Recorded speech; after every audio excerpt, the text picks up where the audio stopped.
Na kung tambok na guys, tambok na siya guys, itakdan sa iyang asawa. Karon guys, ang gisiligan agahong taas, di siligan ni guys kay ang mangga nangahog dito munaog. Dito siya munaog guys, no? Ang na mahog nga mangga kay dito ra siya. Daning wasig mangga guys.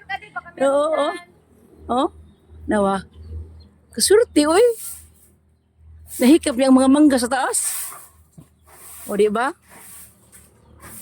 Kani mahog lang mangga di man gud sa mahog guys kay naisangit sa mga dahon. Pertinihan ang dahon sa taas. Na puno na oh. Daghaman guys no. Oh, may ano dyan eh, may Naglantaw niya eh. Oo. nalalaglag kasi parang sa ano sa mga dahon.